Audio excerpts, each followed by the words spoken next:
The following program is a collaboration between the Council on Social Work Education and the National Association of Social Workers. Financial support was provided by the Brown Foundation of Houston, Texas.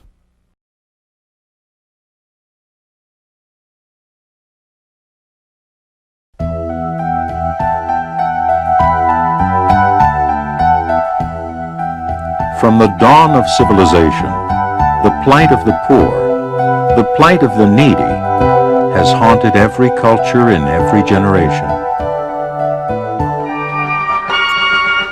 Ancient civilizations ordained charity through religious texts and civil authorities. But far too often the quality of care varied and indifference reigned. Under the English Poor Laws of the 17th century, towns levied taxes to help the needy. But the same laws penalized those deemed too lazy to work. By the 19th century, waves of poor immigrants flooded American cities like New York and Chicago. As the rich got richer, the poor suffered. Violence often erupted.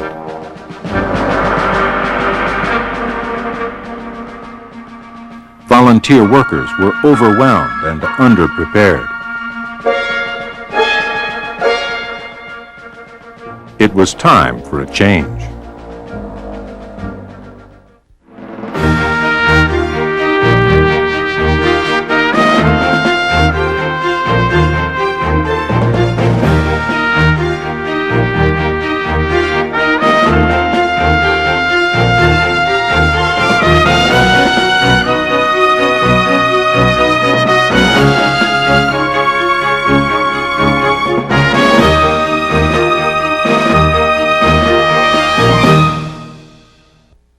It was the last quarter of the 19th century. Millions of immigrants flooded into American cities looking for work and a better life, but most found only misery and despair.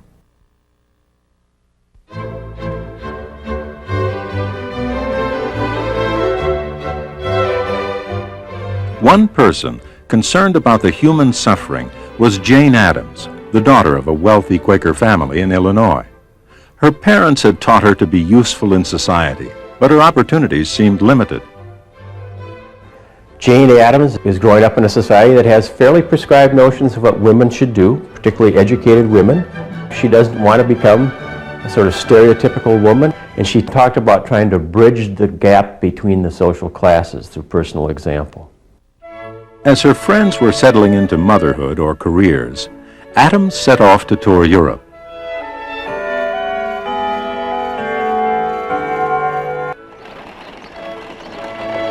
Moved by what she saw in London, she wrote home, "The most interesting thing that we have done in London was a visit to the Toynbee Hall in the East End.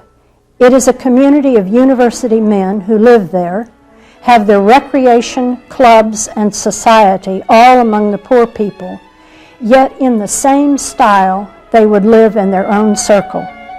It is so free from professional doing good, so unaffectedly sincere, and so productive of good results that it seems perfectly ideal." Returning home, Addams thought that she could find a house in the middle of the Chicago slums where young, college-educated women like herself could adapt the Toynbee Hall idea. The idea was not that the trouble was the person. The idea was the trouble was the environment, society, the economic conditions. And what they hoped to do is by actually taking up residence next to the poor, they could become exponents of the social gospel. That in some way or another they could uplift the lives of the poor or the have-nots through example. The neighborhood that Jane Addams selected was full of dilapidated houses, of garbage-strewn mud streets, of no heating in the winter and no air in the summer, and mother and father and 10 kids living in one room. And in the middle of this slum sat this lovely old brick house. With community contributions and some of her own money, Adams and her friend Ellen Starr moved into Hull House. But their neighbors were not quite sure of what to make of them. They couldn't imagine why these women wanted to live there, and so they were very wary of these two women. But Jane Addams and Ellen Gates Starr set out to be useful in any way that they could and be neighborly. They began by talking to the women and the children, and the first program within a week was a kindergarten, because it became quite clear that the women needed help with daycare, and that was the icebreaker. Very soon there was a club of Italian boys and a club of German boys, and there was German night, where Jane Addams and Ellen Starr try to give the immigrants a sense that Hull House and America respected their culture and their heritage. As their neighbors flocked to Hull House, Adams had to attract young women and men to become residents and help run the programs. Residents did not come easily to the settlement. As you can well imagine, the well-educated young women of Chicago were not unwilling to come and volunteer their time during the day, but living all the time in the slum was a different matter. And so it took some time for Jane Addams to build the resident stock. They're this synergistic group of people working together, and they're bright and they're young and they're brash and they're hopeful about the future. At Hull House, Addams and her colleagues offered classes in sewing, art, English, and citizenship. There were playgrounds and adult education courses. So it was an effort to make a bridge between the classes and to bring opportunity to everyone. Addams and her young reformers at Hull House established new ways to serve the community and to address the ills of society, leaving a legacy for generations.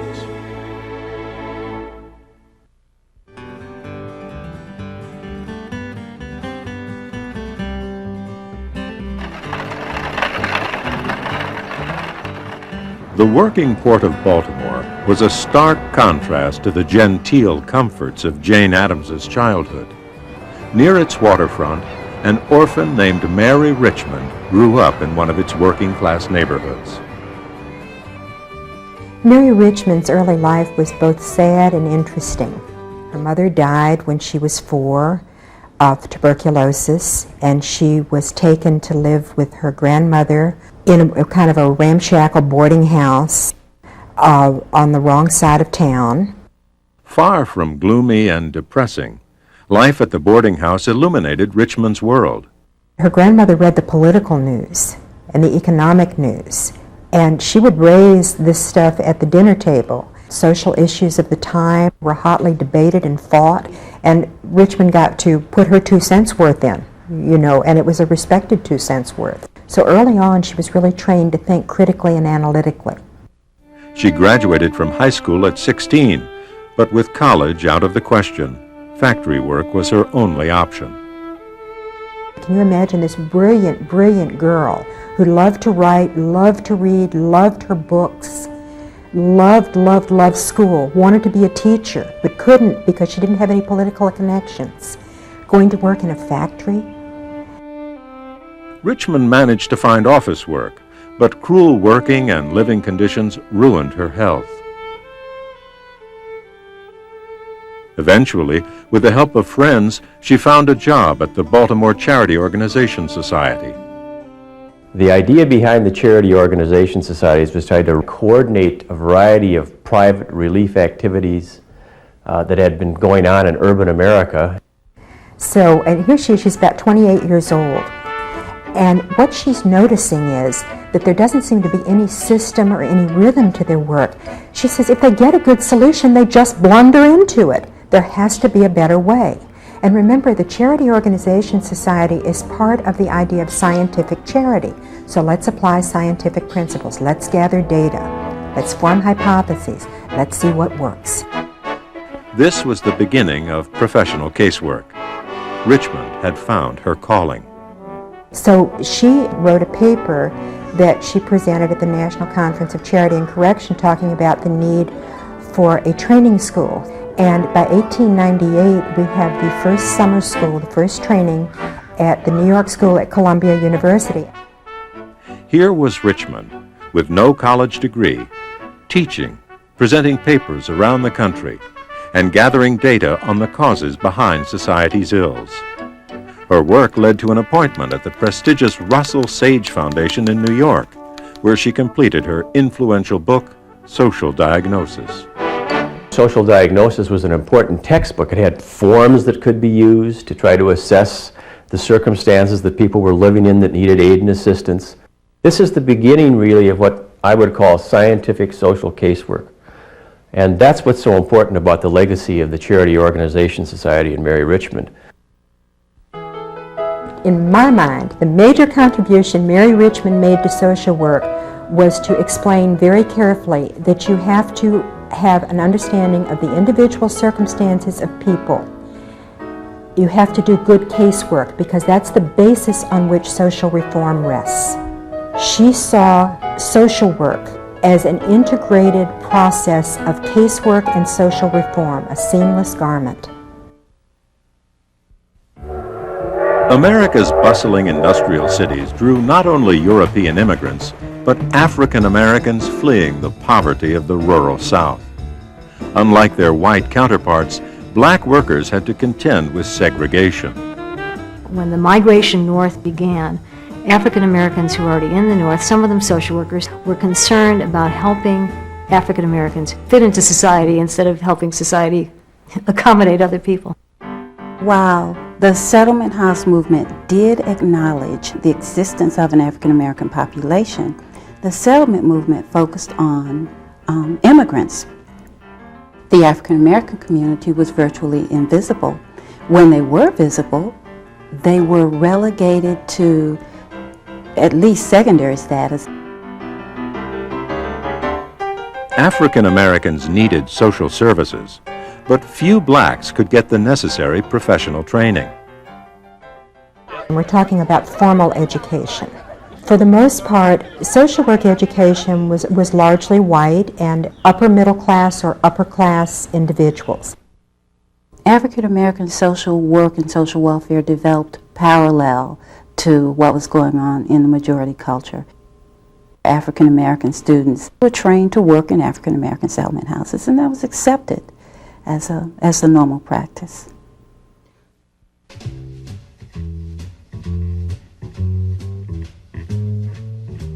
Into this segregated world was born Edward Franklin Frazier, a brilliant student from a black Baltimore family of doctors and teachers. As a young man, he chafed at America's ideas of racial superiority, and he determined to fight them. E. Franklin Frazier came with a perspective that said manhood and citizenship meant that I will not abide by the rules of segregation. Graduating with honors from Howard University and armed with a master's in sociology from Clark University in Massachusetts, Frazier accepted a research fellowship in 1921 from the New York School of Social Work to study rural cooperatives in Denmark. It was small-scale socialism and possibly useful to rural blacks in the South. The conditions that people lived under were awful. And it wasn't simply because of segregation, but it was also because of such dire poverty. Many were sharecroppers on the land, dependent upon wealthier farmers to provide for family needs and so forth.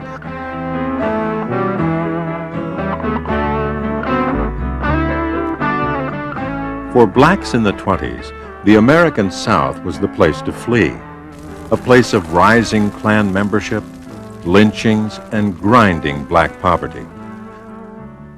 But it beckoned Frazier. He accepted a professorship at the Atlanta School of Social Work, where blacks could get formal training.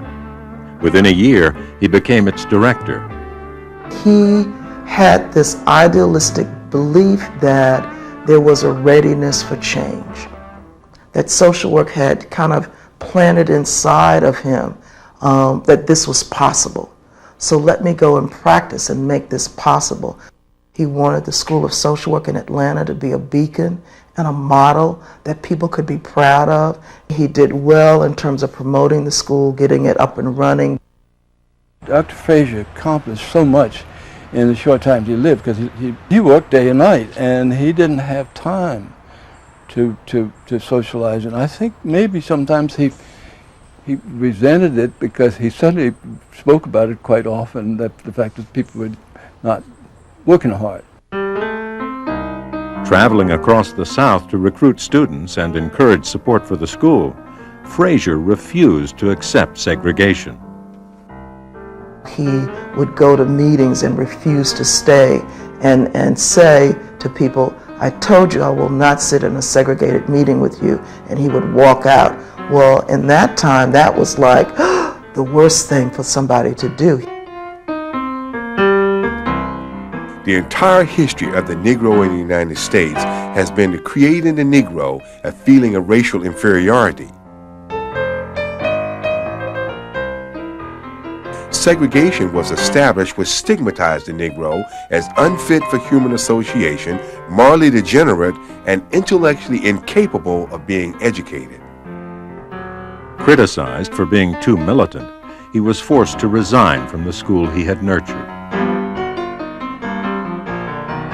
Eventually, he moved to Washington, D.C., where he taught sociology and helped to found a school of social work at Howard University. Over the years, a cadre of able black social workers were professionally trained at Atlanta and Howard.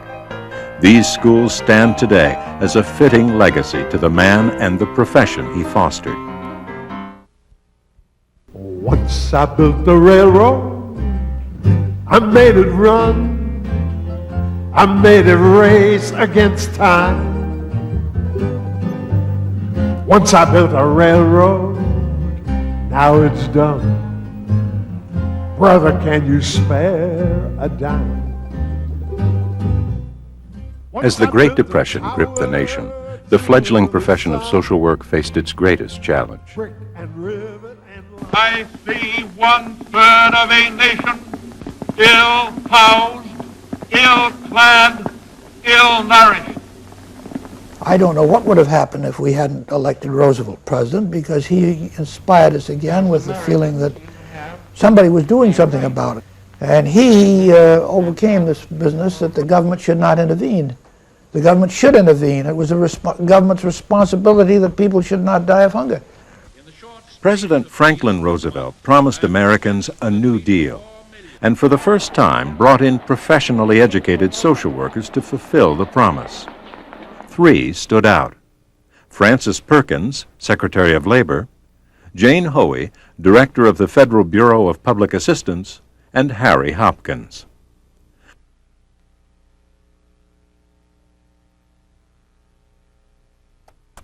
The son of an Iowa harness maker, Hopkins majored in political science at Grinnell College.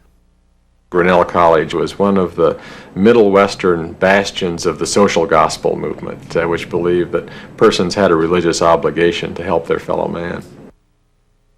Harry went to New York. When he got there, he took up the Grinnell calling to become a social worker, to do something for the good of others.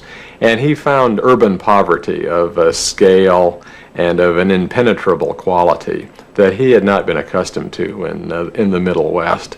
And it made him, I think, serious in his thinking about the challenges of his profession and the kind of dedication that was required in order to succeed in it. Hopkins spent 20 years in New York, gaining recognition as an innovative social worker during the time that the profession was developing. Seeking leadership for New York's daring work relief project, Governor Roosevelt had tapped Hopkins, establishing a lifelong relationship.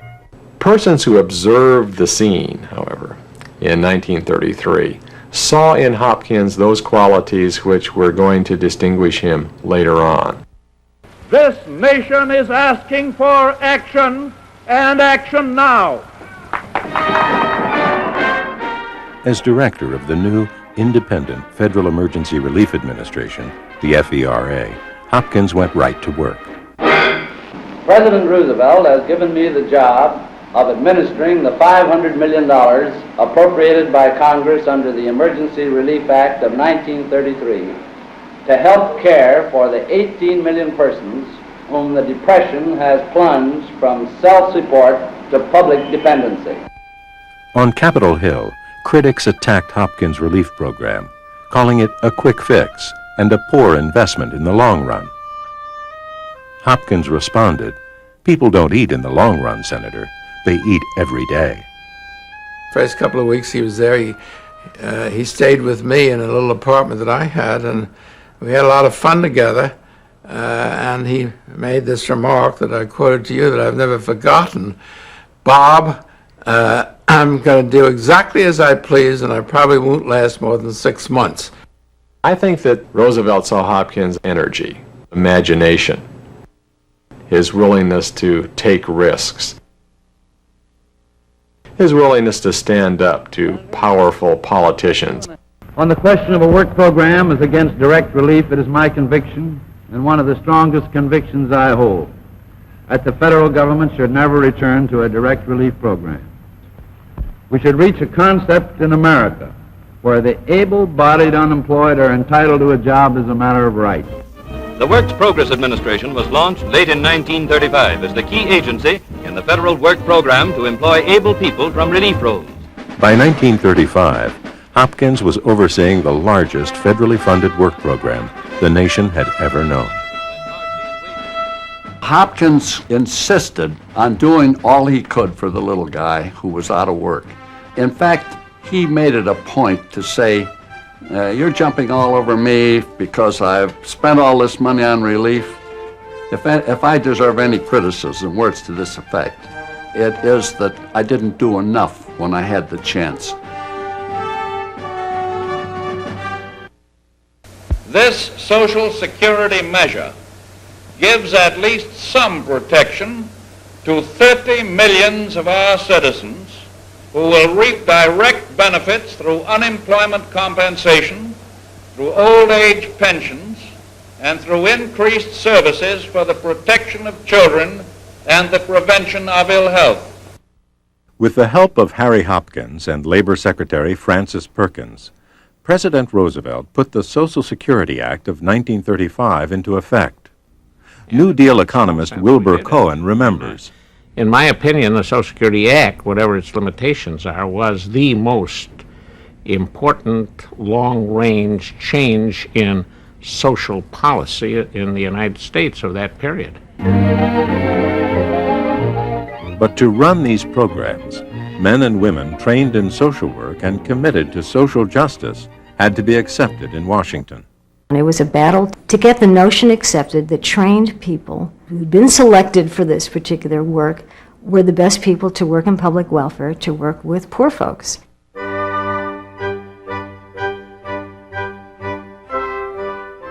The person who saw the need to bring professionals into the system was Jane Hoey, director of the Federal Bureau of Public Assistance under the new Social Security Administration. Jane Hoey worked with Harry Hopkins in New York in the American Red Cross. She was a trained social worker. She is a rather unsung heroine, I think, of social work. We very often don't think of the context. We don't go back to what public welfare meant in the early 30s. There was no federal help at that point for poor women and their kids. So you have to picture one woman with 3 staff people in an office in Washington who has to create the whole public assistance system from scratch. She insisted that her agency be staffed by experienced social workers who could effectively administer the federal grants for state aid to the aged, to the blind, and to dependent children. And you know, this had been really a state level and a county level operation. This was a big area for patronage for governors and other officials who would hire, legislators' wives or whatever. To accomplish her goals, she could twist some powerful arms. She was sitting in a governor's office talking with him about something that he really needed to do for public welfare in his state, and he calls Washington and talks to somebody in Social Security office and says, I have this red-haired devil sitting in my office and she's telling me what I have to do. I don't have to do what she says, do I? And the answer came back, oh yeah, you better think about that. Hoey's fiery personality had put her in direct conflict with many powerful figures. But with her strong convictions and spirit, she endowed the Federal Bureau of Public Assistance with the highest standards of professional service.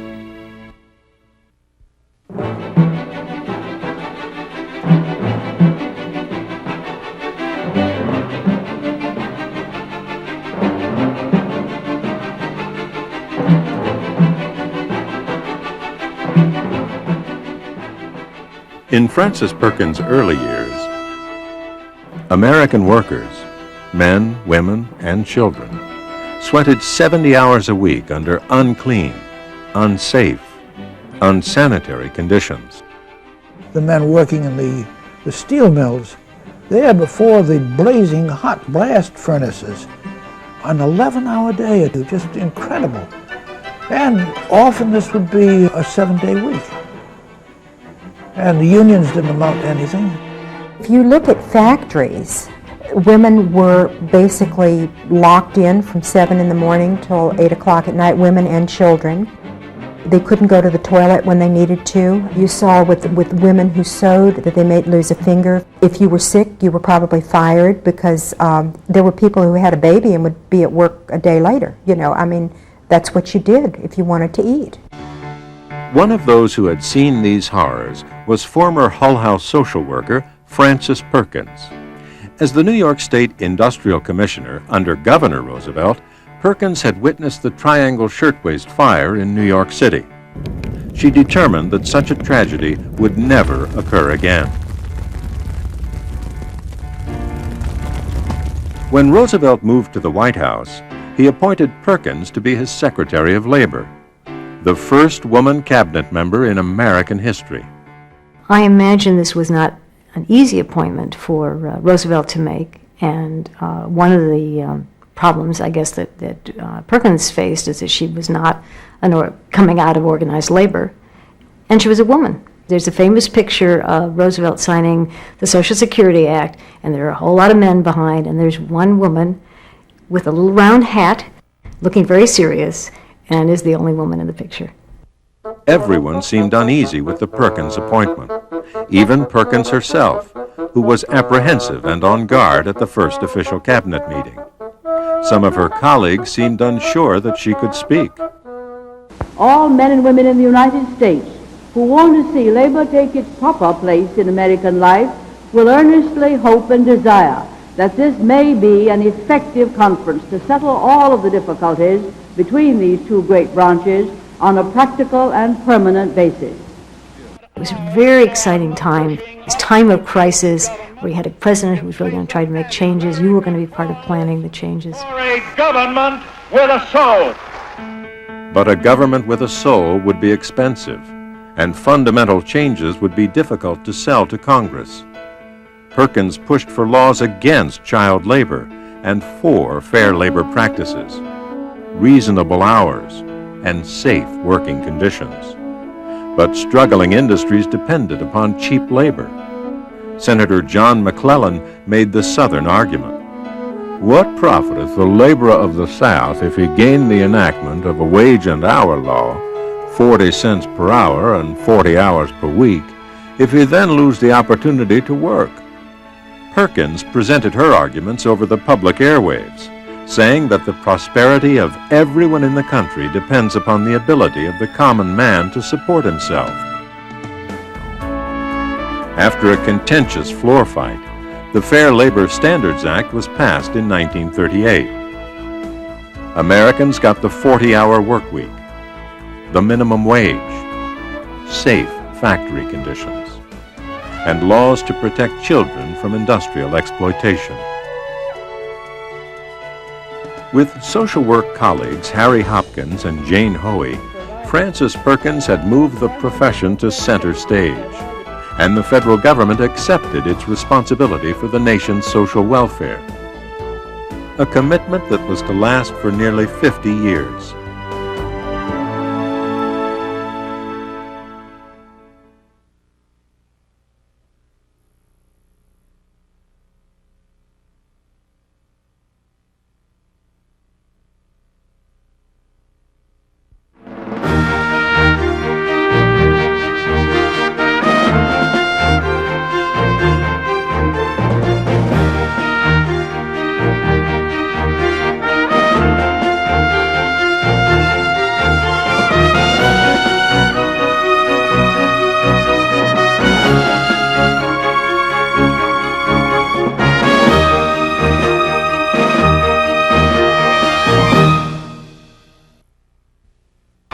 In every corner of the battered world, men rejoiced, cheered the end of World War II.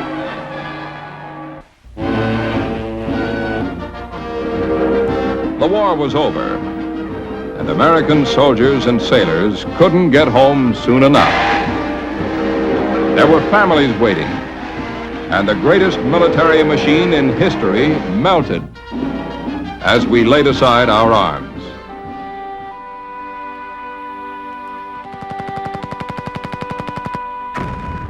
But the human devastation of war haunted returning World War II veterans.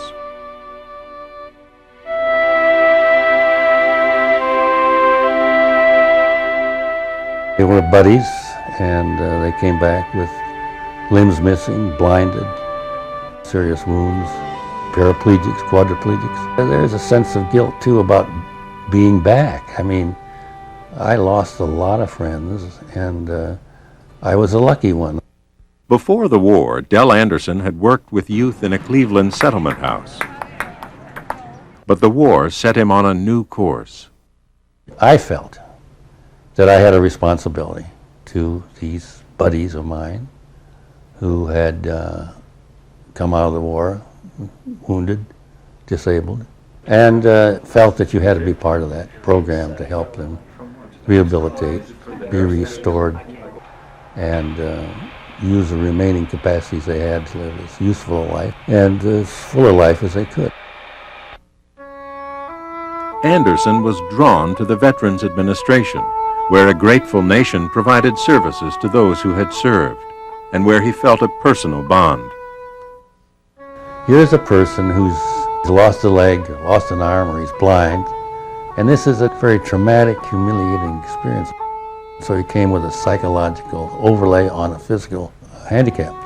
Trying to understand the links between mind and body developed during the 1920s, as social workers and psychiatrists were seeing the individual as a product of his environment. After the Second World War, this awareness was paying off. But he tried to unravel both physical and psychological impact on the individual, and then bring them together in a positive, futuristic, forward-looking goal for that veteran. You are wounded, you are disabled, but there's a lot of you left. Your mind is clear, your upper arms are working. There's a lot you can do with what you've got left in the way of a physical body. The first training responsibility of the Veterans Administration is to restore the employability of service-disabled veterans. And as you worked and sort of proved this to the veteran, some of the psychological problems, whatever they would be called today, seemed to disappear. Anderson recalls a particularly challenging situation. There was a blinded veteran who had been to the program, returned home to his family, and the word came back to the center that he was not adjusting. His family tried to attend to his every need and sort of make up for his loss, which is exactly the opposite kind of an approach they should be using. So I spent several interviews with them talking this out and how the program was designed to help your son become independent. I kept working with the family, and so he went into business and lived a fairly decent life. And so it was kind of exciting to see veterans move from almost total disability to being kind of independent. By helping vets get their lives back, VA social workers like Del Anderson were becoming linchpins in the rehabilitation process. There were a lot of concerns about the community services that World War II veterans needed after they were in the hospital. So there was a lot of interest in having social workers look at community programs and look at ways to help the veterans make a smooth transition back into the community. Historically, doctors had treated social workers as subordinates, unwilling to make them an integral part of the team. Now, that relationship was changing. Social workers in the VA have a unique opportunity to be part of an interdisciplinary treatment plan. They bring a systems perspective, they bring an ability to facilitate discussion to the team, the treatment team, and make the patient and the patient's family seem more real, so they're not just a body or a body part. They're seen as a whole unique individual with lots of unique needs, in addition to whatever their healthcare needs are. As the 1950s ended, the profession was growing in numbers, in services it offered, in respect it was accorded, and in the professional status it enjoyed. As for Del Anderson, he advanced to become the Director of Social Work Service for the VA.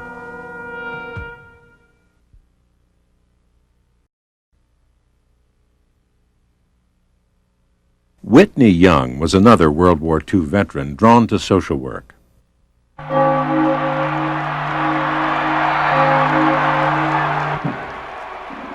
Young saw the tragedy of returning black vets held back, not because of injuries, but because of race.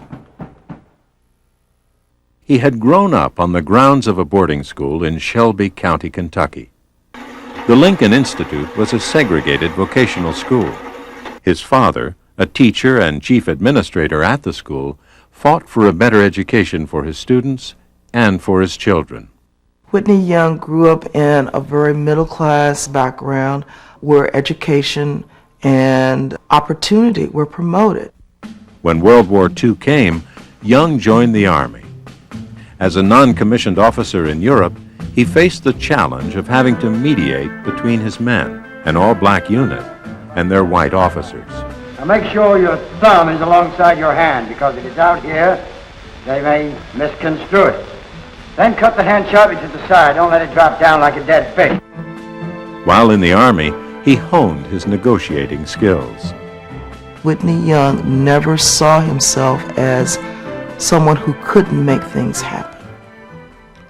He could step into the circle of anyone and negotiate, persuade, influence, because he understood the possibilities that this can happen. Young's journey into social work had begun when he entered a master's program at the University of Minnesota. After graduate school, he got a job with the local Urban League. The Urban League is a social work agency, primarily looking at housing, employment, access to opportunity, and it started as a response to trying to correct social conditions that people were experiencing as they were migrating north. What he saw the need for was to find a way to move back the barriers of racism. And the League's agenda would fit into that. At age 29, he was named director of the League in Omaha, Nebraska, where he stepped up his campaign to expand black employment opportunities.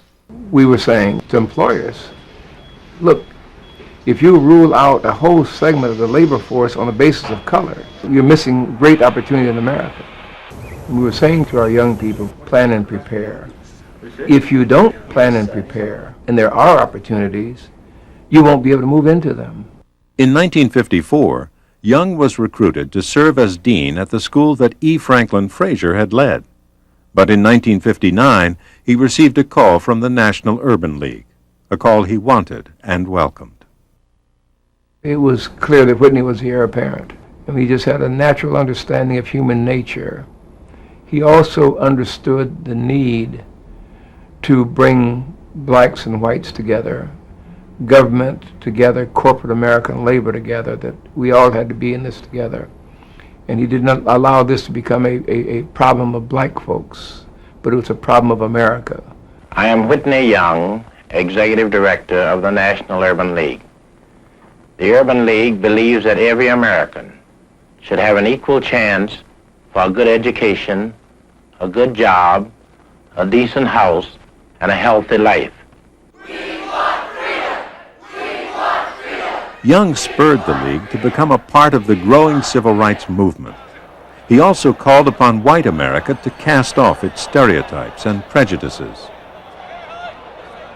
He tried to persuade America that let's try to define the best internal strengths that we had, both in people and in the nation, and how to bring those together, and then see what needed to be done.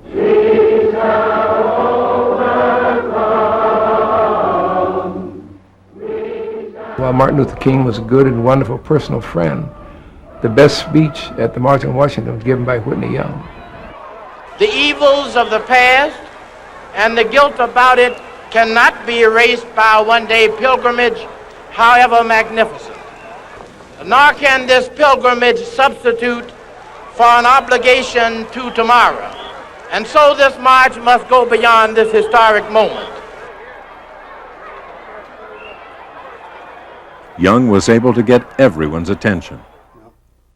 President Nixon pulled a meeting together of his whole cabinet to hear Whitney Young speak, to talk about our government through all of its resources need to play a larger and more effective role to be able to better relate to many of the challenges and problems. I don't know if that ever happened before or since.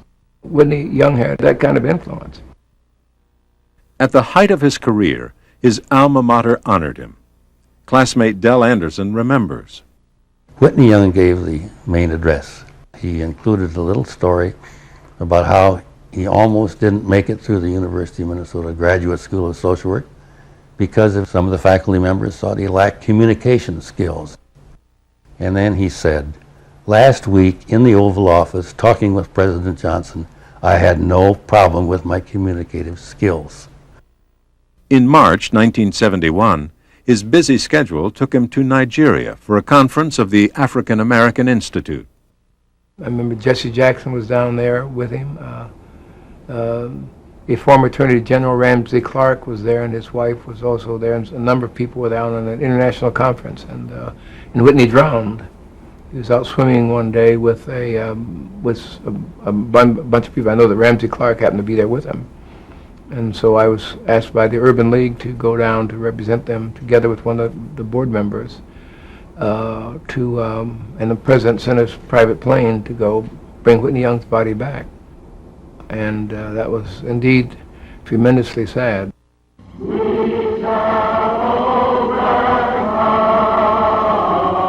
Whitney Young brought the humane values of social work into clear focus as the country struggled to achieve the goals of the civil rights movement.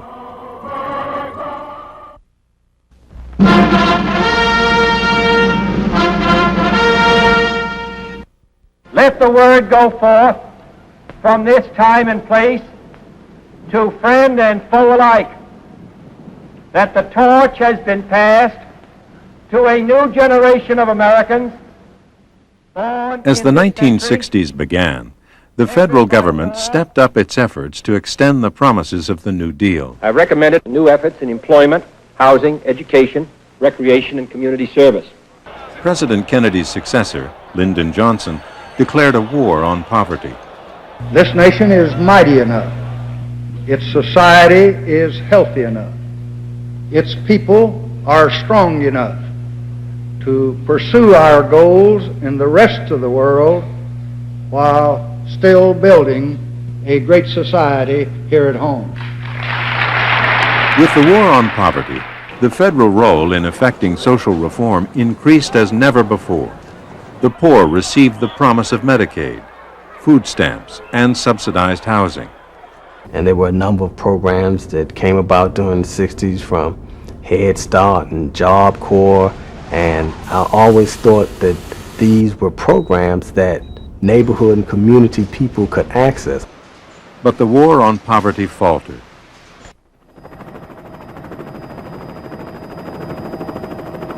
An era of optimism died in the rice paddies of an obscure Southeast Asian country called Vietnam.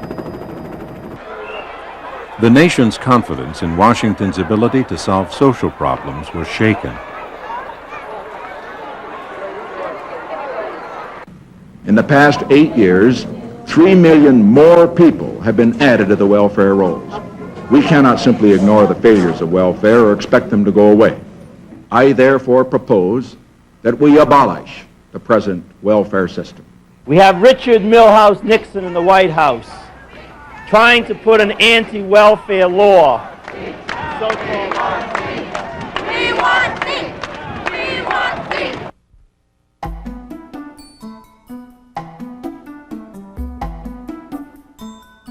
Anna Dumois began her career in New York's Lower East Side, where poverty and poor health care were a way of life. Her colleague remembers the challenge. There's 300,000 people in this neighborhood called the Lower East Side of Manhattan, which is larger than the city of Richmond, Virginia. And for that community, there were very few health services. Recognizing the need for local and affordable health care, Dumois began grassroots efforts to organize community health centers. What we did was to form what we call the Intergroup Health Committee.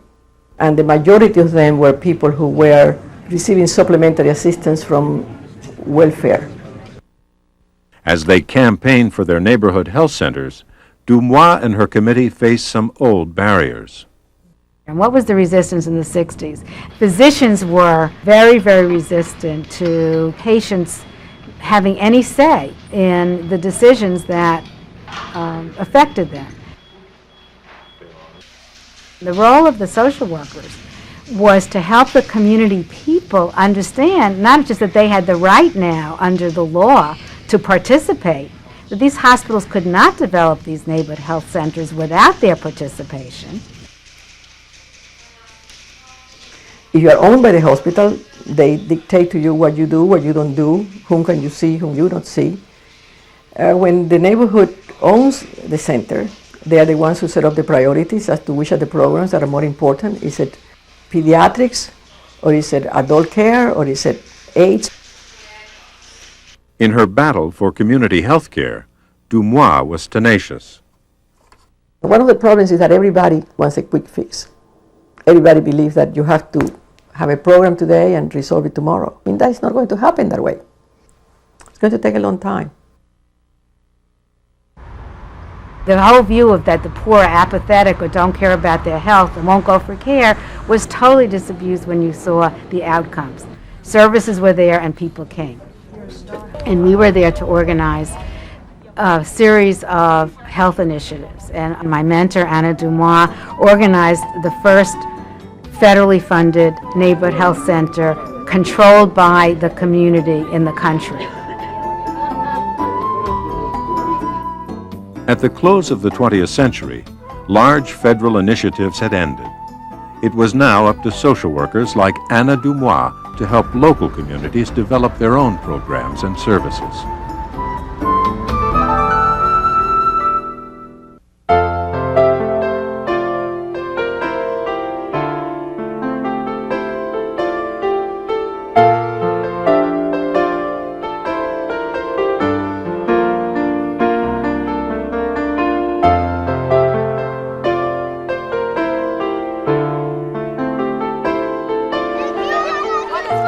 For over 100 years, Americans have benefited from programs and services fought for by professional social workers. All right, how's it working? I like it. They have won many battles. Good job. But the war is not over.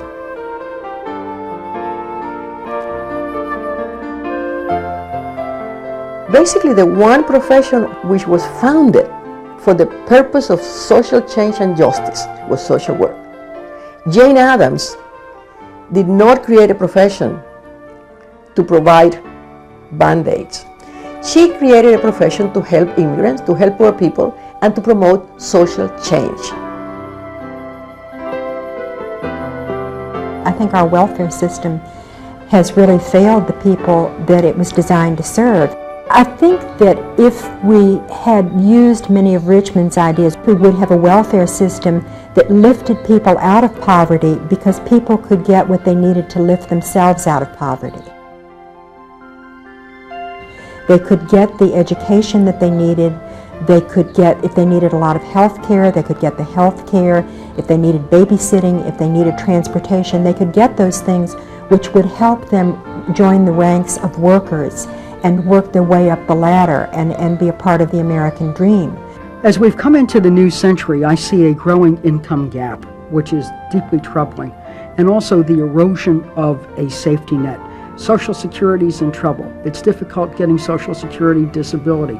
The availability of health insurance and the growing number of people who have no health insurance, and for our elderly not to be able to afford prescription drugs in the very country that invented those drugs, I think is the biggest challenges we're facing. We have lots of people, often in very low-paying jobs, jobs without health insurance, jobs without other kinds of benefits, without security. And I think the challenge now is for more social workers to get involved in making suggestions and changing social policies to deal with the income disparities in the country. This is the story of social work, and the best social work, I think, is always terribly creative, trying to seek out funding, because there's no free lunch when it comes to the delivery of social services in this country. You have to have resources to do it, and you have to have skilled people power to, in fact, mount these programs. It's conceivable in every walk of life, from the cradle to the grave.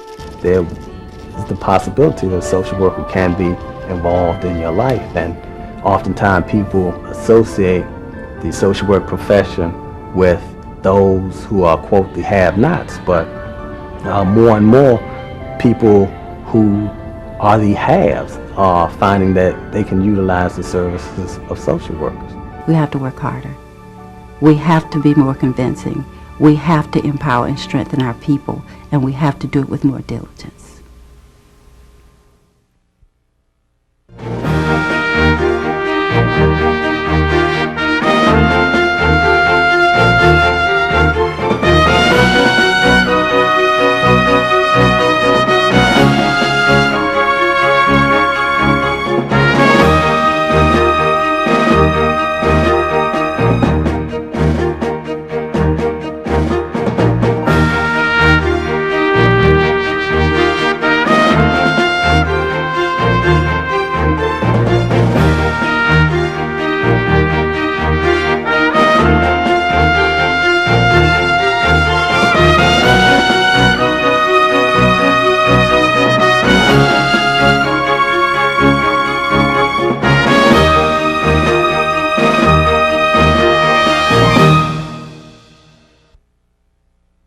This program has been a collaboration between the Council on Social Work Education and the National Association of Social Workers. Financial support was provided by the Brown Foundation of Houston, Texas.